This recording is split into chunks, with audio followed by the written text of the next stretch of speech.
en tu vida. La Sociedad Dominica de Medios de Comunicación, Sodomco, presenta A Pensar Más con Rosa María Palacios.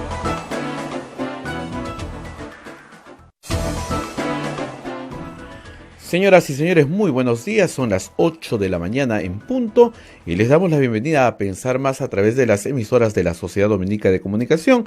Lima nos escucha a través de Radio Santa Rosa, Chimbote nos escucha por Radio Santo Domingo, RSD, Arequipa Radio San Martín, Cusco Radio Veritas, Ucayali Radio Cepagua, La Convención Radio Quillabamba, Puerto Maldonado, Radio Madre de Dios. Se une también Huánuco a través de Radio Huánuco, Ayacucho Radio La Voz de Ayacucho, Puno Radio Pública, Ancash Radio Moro, Huancayo Radio Cumbre, la radio del Arzobispado de Huancayo, Satipo Radio Milenio y AM Tagua en todo el Perú. Nos pone a través de los podcasts y en el mundo. Como les decimos esta semana, una semana bastante convulsionada, y es por eso que Rosa María interrumpe brevemente su descanso por una horita en la mañana. Rosa María, muy buenos días. Muy buenos días, yo espero estar allá con ustedes el día lunes en físico, pero bueno, seguimos comentando lo que está pasando en el país durante estos días posteriores al Año Nuevo. Para muchos que se reincorporan a trabajar el día lunes 7, pues hemos estado siguiendo toda la información a través de los medios de comunicación. La de anoche, sé que estuviste ahí, Abel, ha sido una marcha grande. Multitudinaria. Sí, estuvo muy grande, ¿no es cierto? Sí, grande.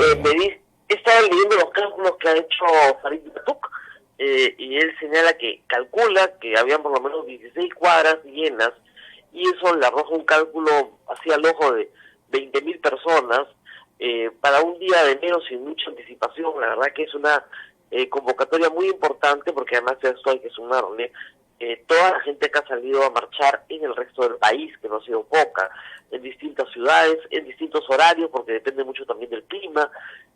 Algunas manifestaciones han sido más temprano en la tarde, han sido importantes. Creo que la contundencia de la manifestación pidiendo la salida del Chávarri se ha hecho notar. Y como reitero, como decimos desde ayer, el señor Chávarri tiene que decidir cuál es su camino, si renuncia o lo destituyen, porque no le queda mucho tiempo en la Fiscalía de la Nación. Por el momento ha decidido no perturbar el proceso de colaboración con Lavallato, y este sigue adelante, a pesar de que va a tener retrasos, es lo que ha dicho ayer el fiscal José Domingo Pérez. Que ha dicho muchas cosas, también hay que comentarlas, pero en primer término tenemos, creo que yo, el respaldo clarísimo, popular, a la salida de Chávarri. Esta tarde va a juntarse en la Junta de Fiscales provinciales, no la Junta de Fiscales Supremos todavía, que es la que tiene que juntarse. Hay que ver exactamente en qué tanto ha variado la posición de Tomás Aladino Gálvez, fiscal supremo, y Víctor Raúl Rodríguez Montesa, que son los dos fiscales que en la práctica sostienen a Chávarri. Luego Chávarri enfrenta otros escenarios, ¿no? Uno es el del Congreso de la República, donde las cosas claramente están corriendo todavía a su favor. Y ahora vamos a explicar por qué. Otro es del Colegio de Abogados de Lima, donde las personas que tienen que finalmente resolver la situación de su colegiatura no asisten, no quieren asistir, han sido citados en varias oportunidades, no asisten a votar a favor o en contra de la resolución que le quita la colegiatura a Chávarri. Falta un voto para lograrlo, sin embargo, parece que se están corriendo también en ese escenario. Y el otro escenario, por cierto, es el de, eventualmente, que esto tiene que suceder, la aprobación de la ley que envió el presidente de la República, que en la práctica determinaría su suspensión hasta que la Junta Nacional de Justicia se instale y finalmente decida su caso. Así que, desde el punto de su permanencia, como digo, todo es cuestión de que el señor Chávarri decida cómo quiere que sea. O lo destituyen, que eso es lo que creo que inevitablemente va a suceder, tarde o temprano este año eso va a suceder, o renuncia y se va tranquilo. Y luego, por supuesto, me imagino que lo que le preocupará son los procesos que tiene que enfrentar. Como hemos dicho desde el primer día que hemos intervenido por teléfono, el señor Chávarri ha tenido un acto manifiesto de obstrucción de la justicia, tan descarado y manifiesto que él mismo lo ha tenido que rectificar en menos de 48 horas. Ese acto de obstrucción de la justicia va a tener que ser investigado y eventualmente procesado y condenado por él. La pregunta es quiénes quieren ser sus cómplices. Y sobre eso hemos visto que rápidamente se han retirado aquellos que fueron involucrados en este asunto. Ahora, como decíamos ayer, ¿qué le conviene más a Chávarri? Bueno, renunciar, evidentemente, pero él tendrá su propia evaluación. Lo cierto es que el tono de ayer, y ahí sí me traslado al legislativo, el tono de ayer, tanto de la bancada del fujimorismo como del aprismo, es un tono nuevamente, ¿no es cierto?, promotor del encubrimiento, si queremos ponerlo de alguna manera. Las declaraciones de Rosa Bartra en televisión anoche, en Canal M, la vi con Mávila Huertas, eran absolutamente inconsistentes. Yo nunca he visto tanta inconsistencia junta, ¿no? Por ejemplo, cualquiera que ha estudiado Derecho, un poquito de Derecho, sabe que un acuerdo de colaboración eficaz no se hace público hasta no bien comience a actuarse las pruebas recabadas a raíz de ese convenio en el mismo juicio oral. No se puede hacer público porque perturbaría la actividad acusatoria. Es decir, imagínense que cualquier colaborador eficaz se acerca a la Fiscalía, proporciona información y esa información inmediatamente se hace pública. Pues hay un problema. Primero, porque la identidad de esa persona tiene que estar protegida. Segundo, porque esa información, si se revela antes del convenio, puede ya no ser útil, porque resulta que las personas señaladas por toman sus medidas de protección, esconden las pruebas, desaparecen, etcétera, una serie de elementos probatorios. Esa información ya no es útil para el proceso. Y si no es útil para el proceso, ese aspirante a colaborador eficaz nunca va a alcanzar el beneficio de la colaboración. Entonces, hay una reserva en la investigación, siempre, en toda investigación, pero más aún cuando estás hablando con testigos a los que la Fiscalía de alguna forma tiene que proteger, no solamente a ellos, sino a la información que brindan para que tenga éxito la acusación fiscal. Entonces, eso de que los convenios se hacen públicos, como lo dijo el mismo fiscal Chávarri, y ayer lo repitió Rosa Bartra, es una barbaridad jurídica. O sea, cualquier abogado que diga eso tendría que ser sacado del colegio de abogados correspondiente porque de verdad no sabe ni lo que está hablando. No, es absolutamente absurdo. La Procuraduría y la Fiscalía que intervienen en la negociación, la Procuraduría interviene ¿para qué? Para conseguirle la mejor reparación civil posible al Estado, ¿no? Para eso interviene. Y la Fiscalía, obviamente, porque son los titulares de la acción penal. ¿Pueden decir que se va a firmar un convenio con Odebrecht? Sí. ¿Cuáles son más o menos las líneas de ese convenio? Sí. Pero no nos puede dar detalles de la información que se les está dando, porque si nos da detalles de los actores, de lo que dijo cada uno, etcétera, perturba la actividad probatoria, ¿no es cierto?, hasta que ésta se pueda materializar en un juicio oral.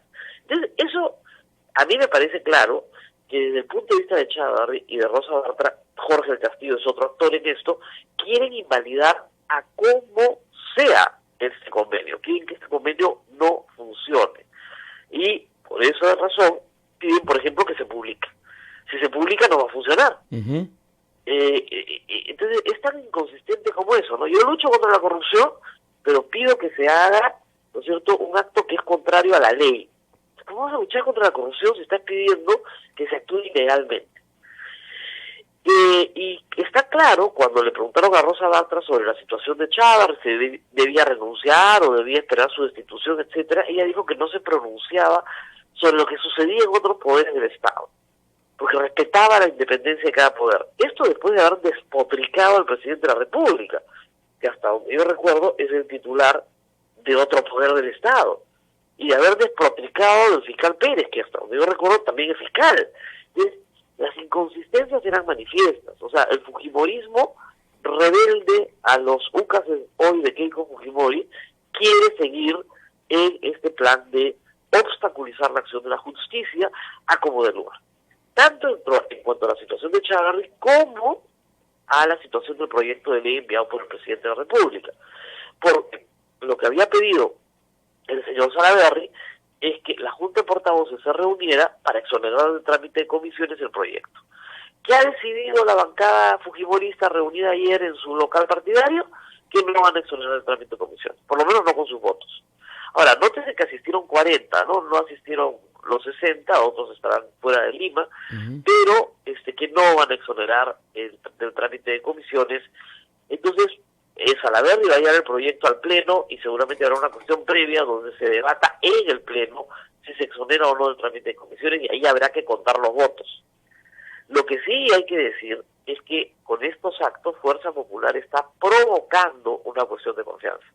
Al dilatar y dilatar, lo que están haciendo es provocar una cuestión de confianza. Porque hay que decir que la exoneración del trámite de comisiones, ellos lo han practicado no una, sino varias veces. Por ejemplo, ¿no es cierto?, el proyecto de la ley Mordaza se exoneró del trámite de comisiones. Jamás pasó.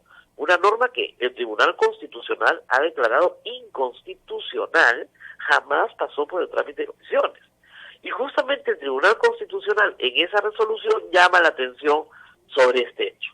O sea, ellos mismos han sido sancionados por la celeridad en que aprueban normas para vengarse de sus enemigos políticos o para favorecerlos, y se lo siguen haciendo. El trámite que han hecho, por ejemplo, para aprobar una norma que favorece a Alberto Fujimori, tampoco pasó por comisiones.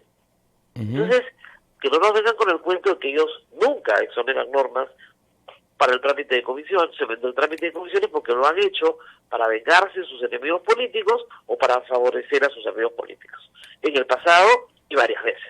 Y podríamos seguir enumerando otros casos. Entonces, que quede claro, o sea, la resolución que promovió el señor Mulder, que es una resolución legislativa, para modificar vía reglamento del Congreso las potestades del presidente de la República en cuanto a la cuestión de confianza, tampoco tuvo comisiones. Entonces, no lo quieren hacer. Hay también otras fuerzas en el Congreso, como por ejemplo la congresista Maritza García de Cambio 21, que ha pedido que se recomponga la subcomisión de acusaciones constitucionales, porque hay nuevas bancadas y porque el número de representantes que tiene Fuerza Popular ya no es el reflejo de la proporción que tiene en el Congreso. Si se da ese cambio, que podría darse en el Pleno el día lunes también, otra podría ser la situación. Es una comisión de 15 personas que tiene 8 fujimoristas. Si baja un fujimorista ya no tienen mayoría y se puede elegir un nuevo presidente. Y ese nuevo presidente sí agendar, por supuesto, la discusión de las acusaciones constitucionales, las 4 que hay pendientes contra Chávarri, cosa que, de nuevo, el fujimorismo no quiere hacer. Y van a mantener con uñas y dientes esa comisión. Estemos seguros de que esa va a ser una gran pelea, porque no quieren que se tramiten las acusaciones constitucionales contra sus aliados. Así de claro, contra sus enemigos, bueno, en fin, ya, pero las de sus aliados no. Entonces el señor Segura está bien sentado ahí, porque sabe que finalmente lo van a mantener a como de lugar mientras él no vea las acciones contra Chávarri. Si él viera las acciones contra Chávarri, ni siquiera sería necesaria la ley de emergencia para el Ministerio Público. Así de claro. Entonces, lamentablemente ese es un escenario donde va a haber pelea la próxima semana también. Y entre el escenario, yo les digo, si van pasando los días y no se aprueban los proyectos, no solo lo que ha mandado el Ejecutivo esta semana, sino los demás, el presidente puede hacer cuestión de confianza en cualquier momento, agravando la situación del Congreso. Por otro lado, miente la señora Bartra, ya, es una cosa alucinada, dice que todos los proyectos que ha mandado el Ejecutivo ya están dictaminados. Cuando un proyecto está dictaminado, me refiero a los proyectos de justicia mandados en agosto, cuando un proyecto está dictaminado, ¿no es cierto?, se envía al Pleno, se envía para que se agende para el Pleno. ¿Por qué no están agendados en el Pleno? Porque no están dictaminados. Además fue tan contradictoria que dijo que estaban dictaminados, pero en evaluación. No, pues, o hay dictamen o no hay dictamen. Si están en evaluación y estudio, no hay dictamen, pues. El dictamen es una decisión de la comisión que se plasma, ¿no es cierto?, en una sugerencia al Pleno para aprobar un proyecto, puede haber un dictamen en mayoría y uno en minoría, o el archivo del proyecto. Pero no hay un dictamen en evaluación. Es como decirte, ya publiqué la resolución en el peruano, pero está en evaluación. O sea, así de inconsistente, ¿no? Me parece sorprendente que ni ella misma se dé cuenta de las cosas delirantes que está diciendo. Eso es mentira, dijo ayer, todo está dictaminado, pero está en evaluación en la comisión. En evaluación. Luego ha pretendido también ella confundir a la opinión pública, pero de manera bien arbitraria, utilizando una declaración del fiscal Vela dada en junio o julio de este año como si lo hubiera dado hoy. Y eso es una trampa, ¿no? Ella ayer alcanzó textos de la Comisión Lavallato, que todos sabemos para qué sirvió. En esos textos de la declaración del señor Vela está hablando de el traspaso de funciones de Hamilton Castro a José Domingo Pérez, hecho que ocurrió hace meses. Y en ese momento sí dijo con la comisión que en efecto los documentos que podían ser puestos a disposición de la opinión pública iban a ser puestos a disposición de la opinión pública cuando corresponda. Dijo, en el momento en que tengamos un acuerdo final, y al final definitivo se use en el proceso, por supuesto que lo puedes poner a disposición de la opinión pública. Pero no dijo en ningún momento vamos a violar la ley, ¿no es cierto? Y vamos a revelar las tratativas que tenemos con un aspirante a colaboración eficaz antes de que tengamos el acuerdo listo. Que eso es lo que pretendía decir Rosa Barba. O sea, realmente es frustrante escuchar a estas personas porque sí tienen formación jurídica y no paran de mentir. Es una cosa descarada. Ahora, hay otro asunto que es en realidad más grave, que es el retraso en la aprobación justamente de este convenio con Odebrecht. Ayer el fiscal señaló que esto se había retrasado, y todo el mundo dijo, pero no puede retrasarse porque en realidad han estado fuera del cargo menos de 48 horas. Habrá que ver el cronograma que ellos tenían, nosotros no lo conocemos. Habrá que ver cómo fue la primera reacción en Brasil, porque los fiscales que trabajan con ellos en Brasil, ¿no es cierto?, esas personas de repente dijeron, bueno, si ya lo sacaron, paramos todo. Entonces, no sabemos de cuánto va a ser la dilación, porque eso lo está coordinando, ha dicho el fiscal Vela, y el fiscal Vela no ha declarado sobre fechas. Pero sí podemos decir que, digamos, las negociaciones están absolutamente encaminadas.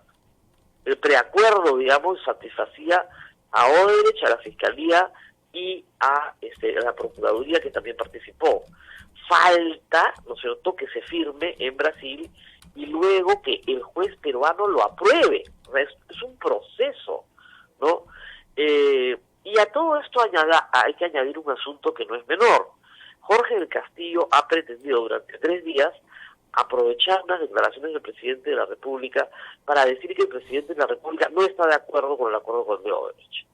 Y eso es falso. El presidente ha tratado de rectificar esto ayer. Yo creo que le ha faltado ser un poco más enfático, pero resumamos un poco los hechos. El día 31 de diciembre, en la mañana, temprano, en RPP, el presidente dio una entrevista antes de partir a Brasil, de las típicas entrevistas en las cuales uno hace pues un balance de fin de año, ¿no? Finalmente era 31 de enero. Y en el transcurso de esa conversación, él señala que, en efecto, a él no le gustaría que Odebrecht siguiera trabajando en el Perú, lo cual parece bastante lógico, es una opinión. Pero hay que decir algo que tiene que resultar bien claro. En un convenio de colaboración eficaz, la opinión del presidente de la República es absolutamente irrelevante. Tan irrelevante como la mía, o la de la tuya, Abel, o de las personas que nos están escuchando. La opinión que importa es la de las partes. Y las partes son 2. La empresa o la persona natural que viene a pedir la colaboración y la Fiscalía. El resto no tenemos nada que ver, y tampoco tiene nada que ver el fiscal de la Nación. Tiene que ver el fiscal del caso, el que tiene la carpeta. Ese es el que tiene que tomar, digamos, una determinación sobre lo que le está ofreciendo el colaborador, lo que le conviene para formular su acusación y, como decía ayer, el derecho a conocer la verdad. Solo esas 2 partes. El presidente puede opinar lo que quiera, yo puedo opinar lo que quiera, tú también, pero es irrelevante para el acuerdo. O sea, eso hay que tenerlo de base. Solamente en las dictaduras, pues en Corea del Norte, ¿no?, el presidente de la República decide ¿no es cierto?, cuál es el contenido de un proceso judicial. O seguramente en la cabeza de Jorge Castillo eso pasaba en la época de Ana García, ¿no? Pero en particular, al único que le interesa el acuerdo es al fiscal. Y al Estado le interesa, la representación del procurador se da para conseguir la mejor reparación civil posible. Pero si el fiscal y el juez aprueban el convenio con la parte, hasta contra la voluntad del procurador puede aprobarse el convenio. Así de claro. Porque el procurador puede apelar por el monto, etcétera, pero no va a destruir el procurador el convenio si este ya se ha arreglado entre el fiscal, la parte y el juez lo ha aprobado. Entonces, dejémonos de tonterías. Lo que diga el presidente de la República es una opinión política.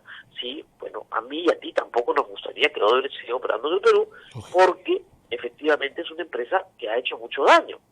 Pero también hay que reconocer que gracias a esa empresa que ha hecho mucho daño nos estamos enterando de la verdad. Y eso tiene un precio muy alto, porque vamos a conocer quiénes son los funcionarios colmeros que hay en el Perú, y el Perú los va a poder procesar y meter presos si corresponde. Y yo creo que eso tiene mucho valor.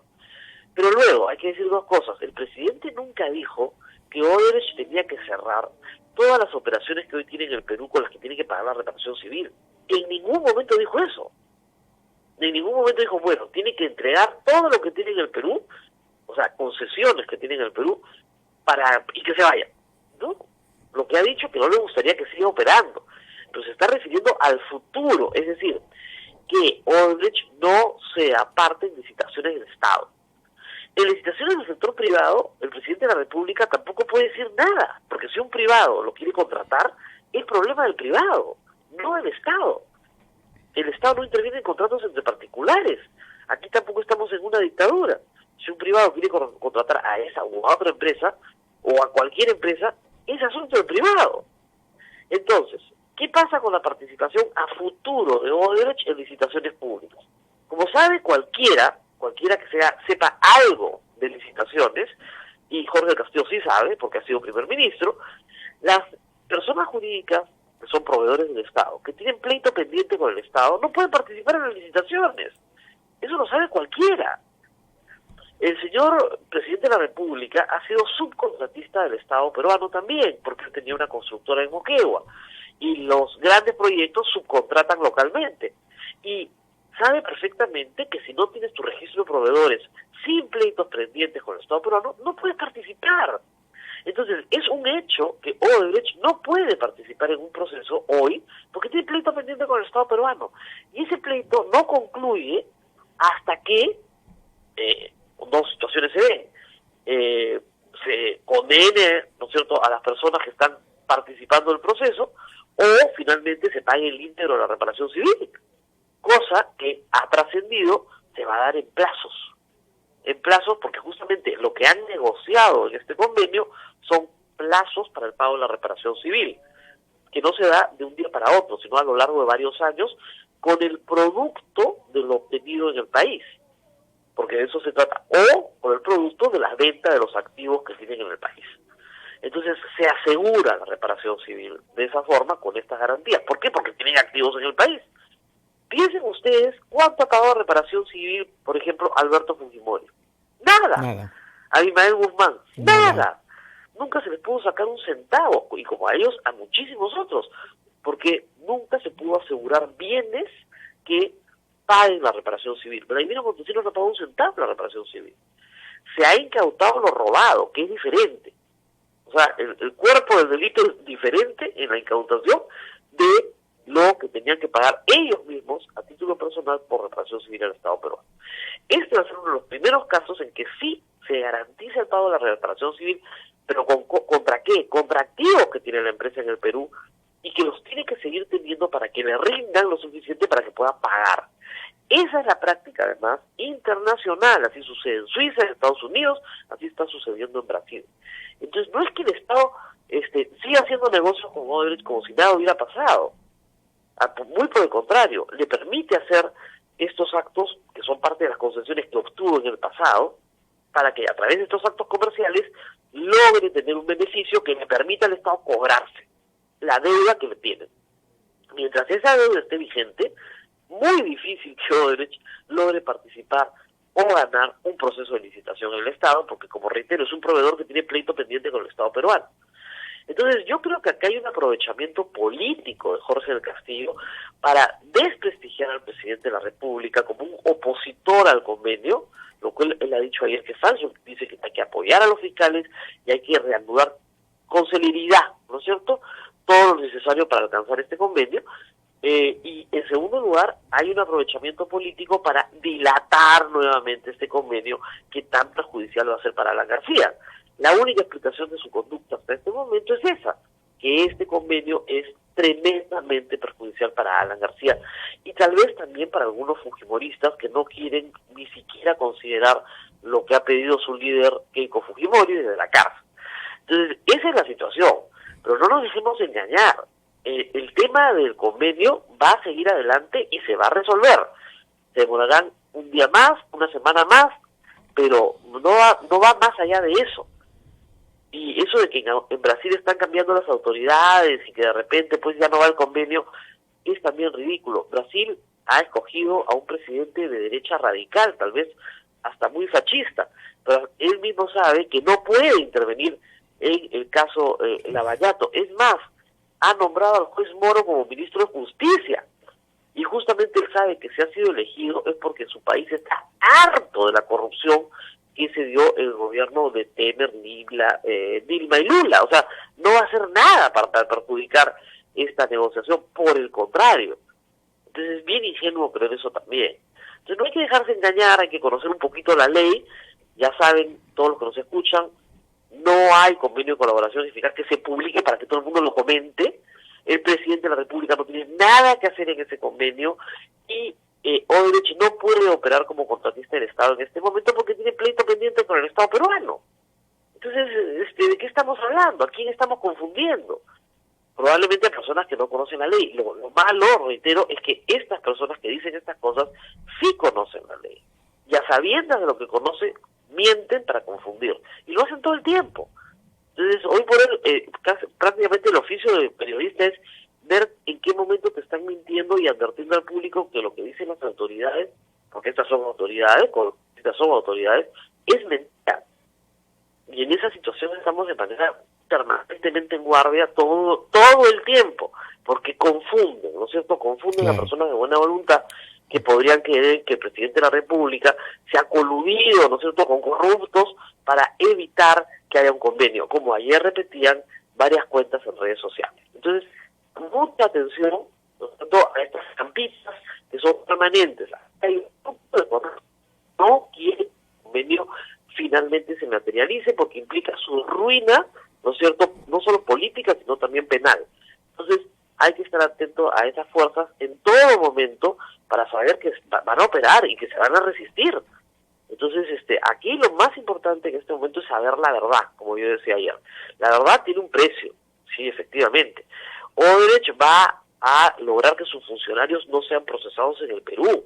Eso es muchísimo, ¿no es cierto? Pero a cambio tiene que pagar una reparación civil, a cambio tiene que comprometer activos de la empresa para el pago de esa reparación civil, tiene que dar toda la información que tiene sobre actos de corrupción en el Perú y acceso a toda la documentación que tienen sus servidores sobre los actos de corrupción en el Perú, incluyendo su decodificación. Es decir, hay mucha correspondencia cifrada que tiene que entregar descodificada para que se pueda entender, ¿no es cierto? No sé, ya que llevo casi media hora hablando, Abel, no sé si tienes algunas preguntas. Hay preguntas, sí, la gente nos está escribiendo.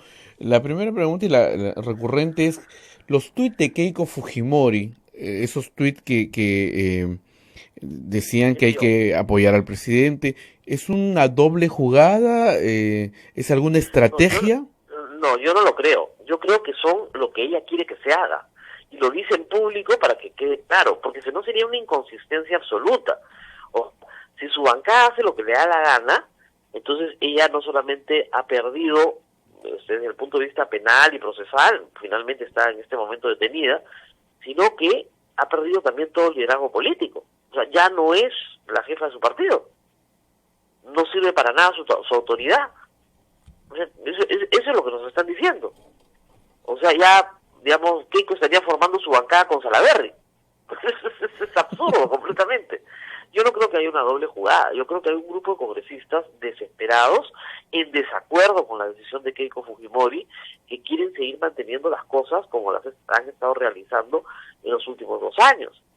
Y ya ese estilo de hacer política concluyó el día 2 de enero. O sea, eso es lo que no entienden.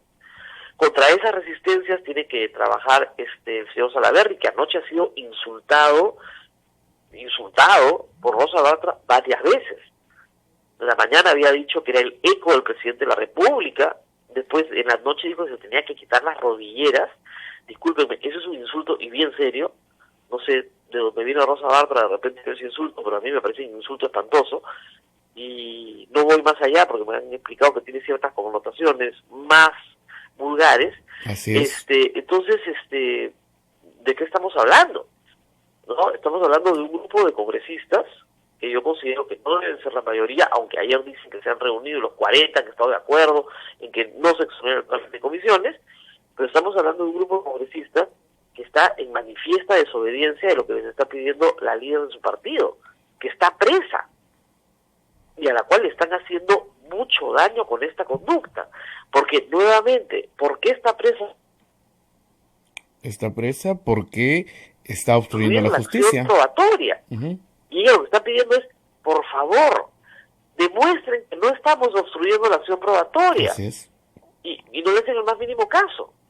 Y hay que recordar algo, el caso de Keiko Fujimori es diferente al de todos los demás, porque si se le llega a procesar eventualmente por lavado de activos, es por donaciones de campaña, donde es más débil la acusación fiscal, es más difícil armar el caso.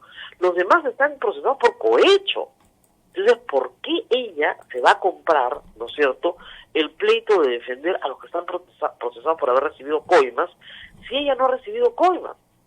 Entonces, no tiene ningún sentido, salvo que estos congresistas hayan decidido pues ya jugar a favor de Alan García por razones que escapan a nuestro entendimiento, ¿no? Pero yo no creo que haya ahí una doble jugada. Yo creo que Keiko Fujimori ha sido bien clara en lo que quiere y se ha dado cuenta que después la cárcel pues te hace reflexionar, tienes muchas horas para pensar las cosas, que ese es el mejor camino para asegurar su libertad y la de sus otros coprocesados, que también están presos. Recuerden ustedes que no solamente está presa Keiko Fujimori, están presos varios coprocesados, por los cuales supongo ya deben sentir alguna responsabilidad. Entonces, este es el camino más seguro para insistir una y otra vez. En este momento, si se pronuncia la sala que está viendo su apelación, no le van a dar de ninguna manera la libertad. ¿Cómo le pueden dar la libertad si es evidente que continúa en una acción de tratar una y otra vez de tratar de digamos, sus congresistas están en una posición de tratar de que no salga la ley, que no se logre el convenio, de descalificar a los fiscales que actúan a favor de encontrar la verdad, de apoyar a Chávarri? O sea, nunca le van a dar la libertad en esas condiciones, nunca. Está probando exactamente una y otra vez de lo que se le ha acusado, de comprar testigos, ¿no es cierto?, de amedrentarlos, etcétera.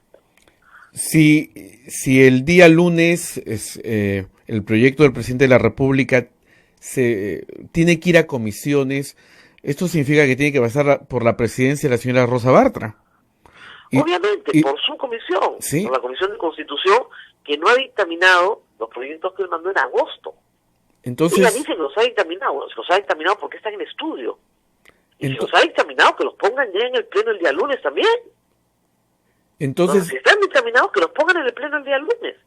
Pero si ella dice que se va a comisiones y se va a demorar un mes en dictaminarlo, el presidente hace cuestión de confianza. Eso. Y parece que eso quisieran. Por ahí va mi pregunta, Rosa María. ¿Cuánto tiempo es el tiempo prudente que tendría que esperar el presidente de la República?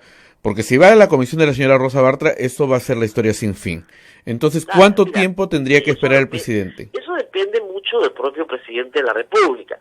Yo creo que él ha conjurado el peligro mayor, que es la salida de los fiscales que estaban viendo los casos. Y los fiscales ahora tienen que hacer el trabajo de reponer las cosas al estado anterior, es decir, de seguir en marcha con el convenio. Ese era el peligro mayor, el peligro número uno. Ese peligro ha sido conjurado, pero no es el único peligro. Entonces, el presidente tiene que evaluar cuánto tiempo es razonable. Yo te aseguro que si él dijera una semana, el pueblo lo apoyaría, porque la gente está re harta de estas maniobras. Pero tal vez piense que hay que esperar un poco más, ¿no? El asunto es bien sencillo. El equipo, digamos, del fujimorismo está comenzando a señalar también en redes sociales que el proyecto es inconstitucional. Lo cual es un descaro, ¿no? Porque para proyectos inconstitucionales hemos tenido de ellos dos en el mismo año. Entonces, y declarados por el Tribunal Constitucional. Entonces, y además, Rosa Bartra ayer en la mañana utilizó una frase muy graciosa. Dijo que el proyecto tenía graves visos de inconstitucional. Si algo tiene visos, es que no está segura de que sea inconstitucional o no. ¿Cómo puede ser eso grave? O sea, ni siquiera dominan el castellano, pero en fin. Es evidente que van a decir que el proyecto enviado es inconstitucional y que por eso tiene que ir a comisión. El presidente puede insistir en el momento, porque si ese es el argumento, y que lo van a mejorar, entre comillas, es decir, sacar un proyecto para proteger a Chávez. Si ese es el camino de la Comisión de Constitución, ahí el presidente inmediatamente dice, no, el proyecto que ustedes han presentado no es el mío, hago cuestión de confianza del mío. Que es en cierta forma lo que logró hacer con la bicameralidad reformada por el fujimorismo. O sea, cuando él presenta el proyecto de bicameralidad, el proyecto de la bicameralidad no decía nada sobre la cuestión de confianza. Se lo modifica, Nocho le dice al pueblo, por ese proyecto no voten a favor, a pesar de que estamos a favor de la bicameralidad. Y el pueblo escucha al presidente y masivamente vota contra la bicameralidad. Entonces, se perdió evidentemente una oportunidad única de regresar a un buen sistema bicameral, pero es culpa del fujimorismo. Entonces, acá es igual, solamente que la diferencia acá es que él no ha hecho aún la cuestión de confianza. Entonces, lo que va a hacer es esperar el resultado, y si el resultado es un proyecto que desnaturaliza completamente lo que él ha propuesto, no le va a pedir al pueblo que vote no en un referéndum, se va a presentar él al Congreso a hacer la cuestión de confianza y decir, mi proyecto no es este proyecto. Mi proyecto está destinado a sacar fiscales corruptos ahora, porque ustedes todavía no me aprueban la Junta Nacional de Justicia y esta no se constituye. Entonces, si ese objetivo no se va a lograr, hago cuestión de confianza. Entonces, no hay un tiempo establecido en la Constitución, ¿no? Vamos a ver cuánto quiere él esperar para hacer cuestión de confianza de su proyecto. ¿En qué se está? O si el Congreso produce un proyecto alternativo, pero que no invalida la cuestión central, ¿no? ¿En qué se están basando los señores del fujimorismo y sus ayayeros para decir que este proyecto es inconstitucional? En lo mismo que ha repetido el fiscal de la Nación, el Ministerio Público es autónomo. Es autónomo, sí, por supuesto, pero igual que la Presidencia de la República, que el Poder Legislativo, que el Poder Judicial, no es autónomo en el limbo, o sea, fuera de un marco legal, es autónomo dentro de un marco legal. Y sí, reitero lo que expliqué ayer, el presidente de ese poder del Estado comete delitos, ¿ok? Y no se le puede remover porque tiene aliados corruptos dentro de otros poderes del Estado. El Poder Ejecutivo puede presentar una iniciativa para que se den soluciones de emergencia y temporales. Cuando se escribe la Constitución, no se escribe teniendo, ¿no es cierto?, en cuenta o en consideración que el presidente de la República tenga que enfrentarse a un fiscal de la Nación corrupto. A nadie se le ocurre que el fiscal de la Nación pueda ser corrupto. Si por el contrario es el titular de la acción penal, ¿cómo puedes escribir una Constitución previendo la corrupción del fiscal? O sea, sería absurdo hacer eso. Pero esas situaciones de emergencia pueden darse. Entonces, los mecanismos están dados para que la ley orgánica del Ministerio Público sea modificada por otra ley y que de manera temporal se resuelva un problema que hoy no tiene solución porque el Consejo Nacional de la Magistratura fue removido por el Congreso por corrupto. Entonces, no se puede solucionar a través de la vía natural. La vía natural para sancionar al fiscal de la Nación es el Consejo Nacional de la Magistratura o el Junta Nacional de Justicia. Esa es la vía inicial donde más rápido se hubiera resuelto el tema. Acuérdense de Ramos Heredia, ¿no es cierto?, del fiscal, se resolvió rapidísimo. Ya, en este caso podría haberse resuelto muy rápido si tuviéramos la instancia para hacerlo, pero no la tenemos. El Estado, ¿no es cierto?, removió a los consejeros, el pueblo aprobó una nueva estructura y esa ley tiene que materializarse y estamos en ese tránsito. Y durante ese tránsito el fiscal de la Nación obstruye la justicia. ¿Qué cosa puedes hacer? ¿Quedarte de brazos cruzados? No. Tienes que tomar medidas de emergencia. ¿Dónde está la inconstitucionalidad? y además, yo reitero lo que he dicho, no se crea una comisión interventora del Poder Judicial, del Ministerio Público. Es al mismo Ministerio Público al que se le pide que resuelva el problema internamente de manera temporal y que asuman los fiscales adjuntos para poder tener una solución. Y que esta junta de fiscales, no de extraterrestres, resuelva el problema de su propia corrupción. Yo no veo cuál es la inconstitucionalidad en eso. Porque obviamente tiene que haber una situación de emergencia. El día de mañana, ¿no es cierto?, teniendo todas las instituciones funcionando, tú no puedes sacar una ley para que el Ministerio Público desconozca al fiscal de la Nación que él mismo ha elegido, ¿no? Pero estamos en una situación de crisis y es absurdo que no se entienda eso. Porque además es este mismo Congreso el que removió al Consejo Nacional de la Magistratura. ¿Cuál es la inconstitucionalidad? En fin, ¿qué más preguntas? Ayer el señor Jorge del Castillo dijo que prefiere que cierren el Congreso que dar su voto por la ley del Ejecutivo. Bueno, seguramente. Y claro, hay algunos congresistas hoy, en un cálculo bien mañoso, que creen que esto los puede favorecer. ¿Por qué? Porque les falta 2 años y medio, un poquito menos de mandato. Si disuelven el Congreso y convocan elecciones, esos elegidos completan el mandato de este Congreso hasta el 2021. Y ellos creen que van a ser reelegidos en el año 2021. O sea, Jorge del Castillo prefiere sacrificar esos 2 años que le quedan de poder, o 2 años y medio de poder hasta el 2021, ¿no es cierto?, a cambio de obtener 5 años en el 2021 porque creen que los van a reelegir. ¿No es cierto? Ahí está la eso trampa. lo veremos. Si eso sucediera, yo tengo la sospecha de que no van a ser reelegidos, aún teniendo la posibilidad de serlos, ¿no? O sea, si ese es su cálculo, tiene todo derecho a hacer su cálculo, pero la razón no es que no quiera votar por esa ley porque es inconstitucional, no.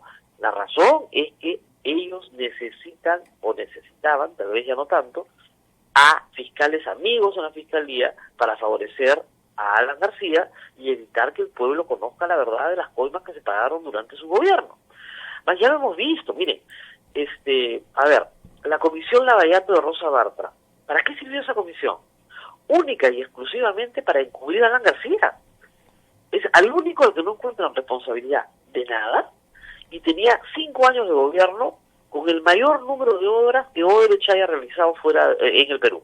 El mayor número de obras, por la mayor cantidad de dinero, se realiza en el gobierno de Alan García. Y acuérdense ustedes, Rosa Bartra pegaba de gritos e inventaba trámites diciendo que su informe era clasificado. Si ese mamarracho era clasificado, imagínense ustedes que vamos a tener que ventilar el acuerdo de colaboración eficaz que por ley es reservado. Y además inventó esta palabra de la clasificación, un procedimiento que no existe en ninguna parte más que en su cerebro. Acuérdense ustedes el pleito a gritos con Salaverry, que quería la clasificación. Acuérdense ustedes lo que costó imprimir su bendito informe, que era pésimo, con sello de agua, con el nombre de cada congresista, para que nadie lo leyera. ¿Quién iba a leer eso? Si era un mamarracho completo. Entonces, los delirios, digamos, de secretismo, los ha tenido ella en su propia comisión, que reitero, para lo único que sirvió era para encubrir a Alan García. Es más, Alan García utiliza ese argumento cuando solicita asilo a Uruguay. A mí ya me investigaron en el Congreso y no me encontraron nada. Entonces, estas personas han estado trabajando, Jorge del Castillo, ¿verdad?, en estrecha colaboración de encubrimiento. Entonces, y obviamente a Keiko Fujimori pues ni las mencionaban, ¿no? Entonces, ese tipo de conducta no cambia pues de un día para otro, ¿no? Cuando descubramos cuánto dinero hay fuera del Perú y quiénes son los testaferros, ahí vamos a entender muchas cosas. La suspicacia de nuestros oyentes es grande. Por ahí escriben que estos congresistas que tanto defienden al señor Chávarri, ¿no serán que han recibido plata de Odebrecht? Bueno, hay varias campañas parlamentarias financiadas por Odebrecht. Eso está clarísimo, ¿verdad? Y hay que saber cuáles son. Porque además, esas campañas parlamentarias nunca se declaran. En el Perú, lamentablemente, las campañas parlamentarias, que deberían ser declaradas como campañas de todo el partido, normalmente, digamos, van en el mundo de la informalidad. El dinero se entrega en efectivo y nunca se declara la OMP. Y cada candidato parlamentario hace su propia campaña, paga su propia publicidad. Habría que seguir cuántos candidatos, por ejemplo, parlamentarios en el 2011, el 2006, el 2016, tuvieron avisos en televisión. De eso se queda registro, ¿no? A pesar de que no los hayan reportado. Y de esos registros de publicidad de candidatos individuales, ¿qué costo tuvo? Y cómo fueron financiadas, y que lo expliquen. De repente nos enteraríamos de muchas cosas. Y también, reitero, nos enteraremos, porque eso Odebrecht lo tiene que ofrecer, de qué campañas particulares de parlamentarios han financiado en el Perú a lo largo de muchos años. No solamente de estos 3 periodos presidenciales, sino podríamos incluso remontarnos al año 2001. O sea, sería interesantísimo conocer eso. Evidentemente, esos parlamentarios, la gran mayoría ya no están en el Congreso, pero tal vez algunos sí lo estén, y eso explique su conducta. Así es. Por eso digo, cuando conozcamos toda la verdad que viene de Brasil, vamos a poder entender muchas cosas que en este momento podemos sospechar, pero no asegurar. El papel del fiscal Alonso Peña Cabrera, jefe de la Unidad de Cooperación Judicial Internacional, es importante. Ayer en la mañana hubo el rumor que había renunciado, en la tarde se dijo que no había renunciado, que estaba en su puesto, y el fiscal de la Nación incluso estaba muy contento con que esté en su puesto. Obviamente está feliz, pero fíjense, ese es el fiscal que le dijo, o sea, que denunció a José Domingo Pérez. Ese es el fiscal que le dijo a José Domingo Pérez que si iba a Brasil no podía preguntar por Alan García. Acuérdense ustedes, cuando se estaba investigando ya el tema de Keiko, por el caso que se llama Cócteles, pero en realidad es todas las donaciones ilegales de campaña, el señor José Domingo Pérez iba a Brasil a justamente interrogar al señor Marcelo Odebrecht sobre esta famosa anotación, ¿no? Aumentar Keiko 500. Y cuando está preparando el viaje, este fiscal coordinador le dice que no puede preguntar sobre Alan García. Nada. Obviamente José Domingo Pérez se sentó en la historia y preguntó por todos, y lo que Marcelo Odebrecht dijo es: a todos les dimos. Y eso lo publicó Gustavo Gorriti, ustedes recordarán, e inmediatamente hubo una campaña feroz. El Ampatrol salió a decir: Gorriti mentiroso, eso no ha dicho Odebrecht, y por supuesto que lo había dicho. Por supuesto que lo había dicho. Y no es que, como dicen algunos idiotas en el Perú, disculpen el término, José Domingo Pérez lo llame a Gustavo Gorriti a contarle todo lo que dice. Gustavo Gorriti tiene fuentes en Brasil, hace mucho tiempo, que no son peruanas, porque evidentemente prefiere tenerlas allá, que me parece lo más lógico. Entonces, dejémonos de tonterías. Acá ha habido actos de este señor expresamente de protección a Alan García. ¿Por qué no quería este fiscal que se pregunte sobre Alan García? Él dice porque no correspondía, porque no era de la carpeta que estaba investigando el señor José Domingo Pérez en ese momento. Perdón, puede preguntar de lo que le dé la gana. Y si encuentra elementos probatorios o indicios de actividad delictiva en otros funcionarios del Estado, ¡qué mejor! ¿Qué mejor para ampliar la investigación? O derivar la información correspondiente a otro, al fiscal que le corresponde investigar esos hechos. Pero, por favor, o sea, que no le pregunte a Alan García. Ayer corrió el rumor de que había renunciado en la mañana, incluso yo lo retuiteé, luego la Fiscalía desmintió el rumor, y si el fiscal de la Nación está muy contento con él, es un motivo para preocuparnos, ¿no? Y para preocuparse él también, supongo, porque lo peor que te puede hacer en este momento el fiscal de la Nación es darte su respaldo. Es atroz, ¿no? Sí, pues. La República dice que, bueno, el fiscal Chávarri reta a sus detractores y se aferra a la Fiscalía de la Nación. Y a los fiscales supremos, Pablo Sánchez, Zoraida Ábalos y Tomás Gálvez, le piden renuncia y convocar a junta para evitar la declaratoria de emergencia. Y el titular del Ministerio Público responde que ni 10.000 marchas lo harán cambiar. Bueno, es que eso es una cosa bien interesante. Yo lamentablemente no tengo la edición completa de la República, sino la estoy viendo por internet, pero digamos, el tema es el siguiente. Si esos tres fiscales, si es verdad que esos tres fiscales exigen la renuncia de Chávarri, Chávarri no dura un día en el puesto. ¿Por qué?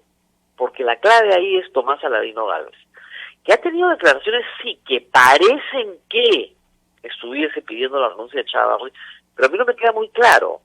O sea, tiene una posición ambigua.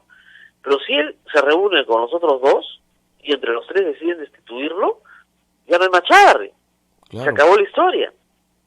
Lo que pasa es que Chávarri tiene que convocarlos, y no los quiere convocar. O sea, está utilizando un formalismo para que no se ventile su caso. Pero si él los convoca y se sientan los 5 y hay 3 que le dicen chao, se acabó Chávarri. O sea, así de simple. Entonces vamos a ver a qué hora los convoca. ¿Para cuándo los convoca? Porque tiene el repudio de toda la fiscalía. No creo que los convoque. Así es, pues.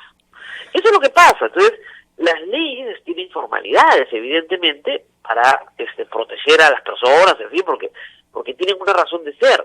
Pero cuando esas formalidades son utilizadas para abusar del poder, entonces es necesario dar soluciones de emergencia, que es lo que está proponiendo el Ejecutivo, porque tiene que enfrentarse a una situación de facto que es de abuso de poder. O sea, el presidente me hace recordar mucho, no sé, recuerdas los últimos días de Fujimori, que Marta Hildebrand tenía que convocar a la sesión de pleno del Congreso y no la convocaba, porque sabían que ya estaban perdidos, porque la iban a censurar a ella.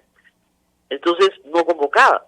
Felizmente el reglamento del Congreso decía que era obligatorio convocar una vez por semana. Entonces vencía la semana, no le quedó más remedio que convocar. Pero de nuevo, utilizan los mecanismos, digamos, que están hechos para mantener un orden formal en las cosas como instrumento de abuso de poder. Y eso es inaceptable porque la ley no admite el abuso de poder. Principio básico y elemental del derecho, ¿no? No sé, ¿hay alguna otra pregunta? Bueno, sí, me están pasando un tuit de Jorge del Castillo.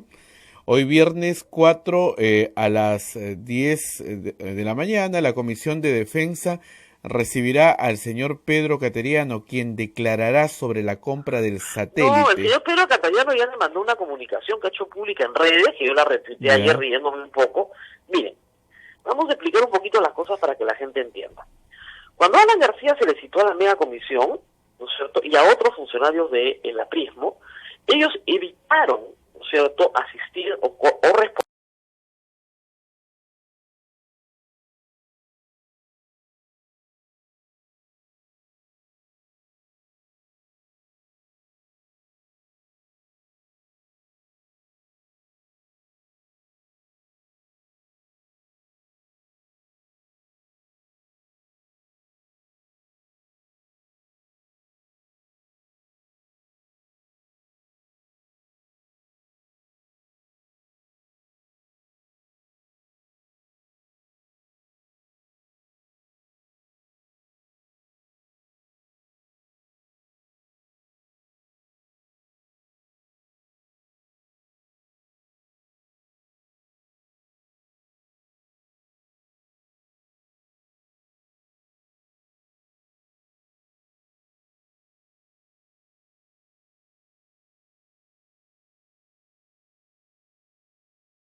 ha contestado, y está publicado en su Twitter, a Jorge del Castillo, que asistirá en la medida en que se le diga de qué se trata lo que quiere saber de lo del satélite.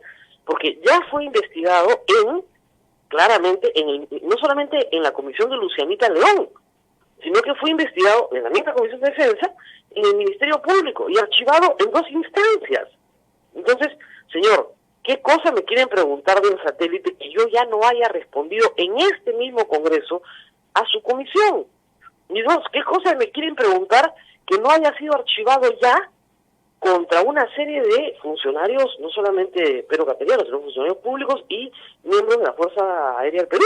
O sea, ¿qué me quieren preguntar que ustedes ya no tengan y y le remite copia de el acuerdo gobierno a gobierno, la aprobación del acuerdo gobierno a gobierno en el Congreso de la República, el informe del Ministerio de Relaciones Exteriores, las 2 resoluciones de archivo del Ministerio Público. Entonces, si tú remites toda esa documentación, tienes al menos el derecho a decir, señor, ¿de qué se trata lo que usted quiere saber que yo no haya ya informado? Porque es evidente que esta es una represalia de Jorge del Castillo por el viaje de Pedro Cateriano a Uruguay. Desde que regresó de Uruguay no han parado, ella tiene cientos de estas denuncias por su gestión como ministro, presentadas básicamente por apristas y por aliados del APRA, ¿no? Rafael Rey, etcétera, de esas tiene montones. Pero ya esta en particular, la del satélite, ya estaba resuelta. Entonces, ¿para qué lo quieren citar? Nuevamente. Además, como tú comprenderás, si el satélite tiene un desperfecto en una foto, hoy, ¿qué cosa tiene que ver el que dejó de ser ministro hace 3 años? Esto es una acción coordinada de algunos medios de comunicación con el APRA, de nuevo, para proteger a Alan García y desprestigiar a las personas que le han explicado al mundo entero que Alan García tiene graves hechos en su conducta que tienen que ser investigados. Entonces, mi recomendación es que ni siquiera asista, hasta que no se le diga con absoluta claridad de detalle qué es lo que quieren saber que no se haya informado ya. Porque esa era la misma estrategia que usaban los apristas. Y lo que es bueno para ellos, pues supongo que tiene que ser bueno para todos, ¿no? Entonces no tiene por qué presentarse. Y además el Castillo sabe que no se va a presentar porque ya él ha recibido la comunicación que ya fue publicada en Twitter ayer por Pedro Cateriano. Comunicación ya presentada al Congreso. No me voy a presentar hasta que usted no me dé detalle de lo que quiere saber, porque resulta que evidentemente esto ya fue archivado 2 veces en el Ministerio Público. Entonces es absurdo. Pero en fin, como reitero, esto es todas las maniobras, además la típica maniobra aprista, ¿no? El APRA ha utilizado a las comisiones investigadores, me lo van a decir a mí, del Congreso, para perseguir a sus enemigos. Esa es su conducta clásica. Para eso, y de nuevo, la ley no ampara el abuso de poder, pues. Y eso es abuso de poder. Es utilizar comisiones investigadoras y al Poder Judicial que está a tu servicio para perseguir a tus enemigos políticos. Y de eso son unos expertos. Pero cuando ellos tienen que someterse al Poder Judicial, ahí las piezas que tienen se mueven rápidamente para protegerlos. Bueno, eso es lo que tiene que cambiar en el Perú. Justamente eso es lo que tiene que cambiar en el Perú. Bueno, 8:57, hemos cubierto creo que todos los temas, ¿no? Sí. Preguntan mucho ¿Qué más por dice el Perú? el Colegio de Abogados de Lima. ¿Qué pasa? ¿Por qué no va el doctor Víctor Cabanillas, el doctor Juan Manuel Salazar y el doctor Andy Carrasco? ¿No van a las... Habrá que preguntarles a ellos cuáles son sus temores, ¿no? Es evidente que tienen también la posibilidad de suspender la colegiatura del señor Chávarri. De acuerdo, creo que de acuerdo al reglamento, la suspensión evidentemente es temporal. Pero aunque sea temporal, si lo suspenden por 3-4 meses, eso da tiempo para que finalmente todas las demás acciones, como por ejemplo la constitución de la Junta Nacional de Justicia, se den. Pero se mueren de miedo. Miren, yo les digo una cosa que yo tengo esta apreciación hace varios días, ¿no? ¿Por qué la gente en el Perú apoya tanto a José Domingo Pérez y al fiscal Rafael Vela? ¿Porque son personas que no se equivocan, que no cometen errores? No, cometen errores y tremendos errores, ¿eh? O sea, han tenido resoluciones muy injustas, pero los apoyan porque no tienen miedo. Y eso es algo muy apreciado en el Perú. Y no tienen rabo de paja, por más que se los han buscado. Me ha hecho mucha gracia, por ejemplo, toda esta explicación de la tesis de magíster de el señor Vela en Arequipa y la denuncia de empleados apristas por plagio. ¿Ya? Es todo ridículo.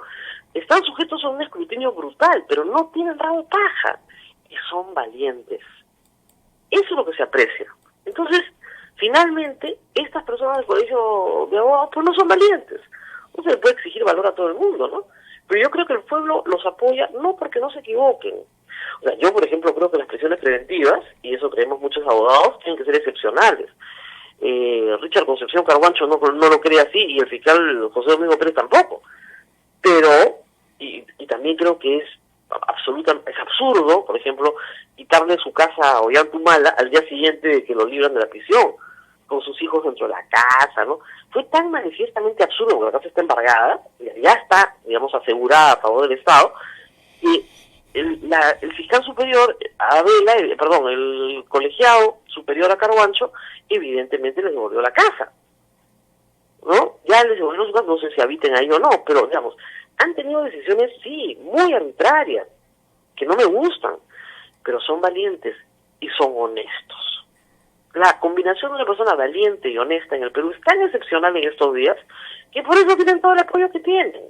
Habría que recordarles a los abogados que integran esta comisión que si integran esa comisión es para cumplir con su deber y que asistan a las reuniones a las que han sido convocados. Por último, si quieren apoyar a Chávarri, que voten en contra, pues, que se presenten. No, estos están ausentes, ¿no es cierto? No, pues es una cobardía completa, ¿no? Pero en fin, ¿cuáles serán sus razones, cuáles serán sus temores? No lo sabemos. Ah, sí. ¿Cómo está la playa? ¿Está limpia? Acá hay un sol esplendoroso en provincia. Acá en provincia, no sé cómo está en Lima. Bueno, dentro de la cabina que entraba a las 7 de la mañana, hacía frío. No sé. No, acá hay un sol esplendoroso y acabo de leer que hoy día se espera para Lima 27 grados. Entonces va a ser su calor. Voy a salir del estudio. Bien. ¿Y está limpia? ¿La gente ha respetado el cuidado de la playa o no? Bastante limpia, te diré, porque además, bueno, todavía no tenemos la avenida del río, ¿no? Felizmente no ha llovido mucho en la sierra. Acá el problema es que cuando baja el río, efectivamente la playa se llena de bolsas de plástico. Ese es el problema más grave. Por eso vamos a ver qué impacto tiene la nueva ley, no en este verano, pero recién se está implementando, pero yo creo que en 2 o 3 veranos esto va a tener un impacto bien importante, porque ya el río no va a traer va a traer basura, pero no la basura que trae, la cantidad de plástico que trae hoy, que se bota al mar, ¿no? Acá en este tipo, yo estoy muy, muy lejos de Lima en este momento, en estas playas que están más cerca a localidades de la costa, a caletas, etcétera. El problema, como te digo, es la avenida del río.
De medios de comunicación, Sodomco.